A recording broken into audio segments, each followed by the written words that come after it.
A vida de Ramón García Martínez, veciño da parroquia pontevedresa de Campaño, que sobreviviu ao campo de concentración de Mauthausen, debúllase en Entre los muros del olvido, o último libro do xornalista Juan de Sola. Apoiado en documentación histórica, o autor reconstrúe a vivencia deste home, representación clara da historia do século XX. No proceso, Juan de Sola contou con dúas aliadas de excepción, as fillas de Ramón García, Silvana e Maite, que o axudan no rescate dunha vida que merece ser contada.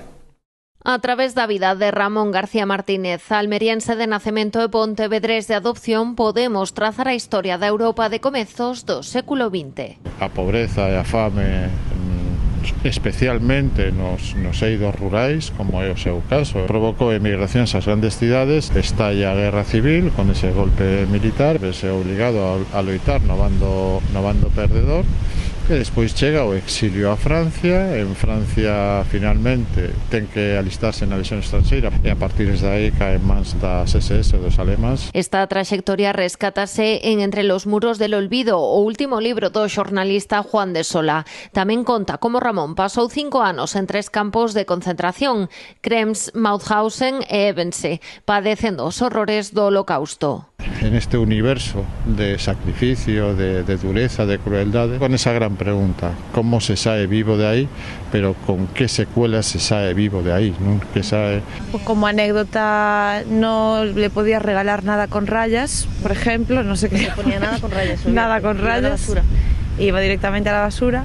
Ya cada vez que nos decía algo de tú pasaras el hambre que yo pasé. A historia deste veciño de Campaño chega a mans de Sola polo seu editor, Carlos Fernández. Pronto atopou dúas aliadas. As fillas de Ramón, Maite e Silvana García, abriron as portas da memoria do seu pai. Bien, porque era lo que mi padre quería hacer y es un poco llevar a cabo su última voluntad.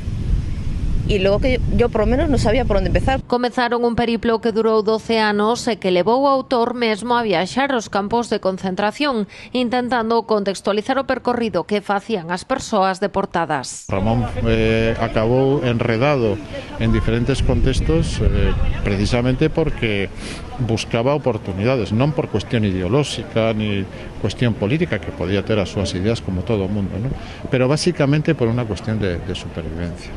En Entre los muros del olvido hai emoción e tamén moita documentación que apoia os feitos que se contan. Algúns destes documentos foron conservados polo propio Ramón. Tanto a fe de vida da Cruz Vermella en 1945, en novembro de 1945, tamén a desmovilización da lexión estranxeira cando sae vivo, o único documento de Mauthausen, da súa matrícula en Mauthausen, que o deron por morto porque se cambiou o número para, situación que conta o libro, se cambiou o número para continuar con vida, ¿no? Tras a súa liberación, Ramón marchou para Francia. Despois emigrou a Argentina, onde conectou coa emigración galega. Ali casou cunha pontevedresa que faleceu ao pouco. Despois contraeu matrimonio coa súa cuñada natural de Campañó. Con ela tivo as dúas fillas. Siempre decía que quería concienciar a la juventud para que no volviese a pasar nunca nada así. Entonces yo creo que ese es el propósito del libro y lo cumple perfectamente, creo que estaría orgulloso. Agora Juan de Sola está inmerso nunha xeira de presentacións do libro. A moitas delas vai acompañado por Maite e Silvana.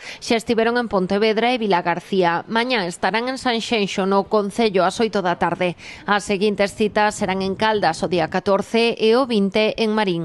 Abrir as portas a unha voz invisible, una voz anónima, como era a de Ramón García Martínez, convencer de que unha historia importante, que non se perda ademais este tipo de historias na memoria colectiva, como dicía Ramón, para que non volva a acontecer.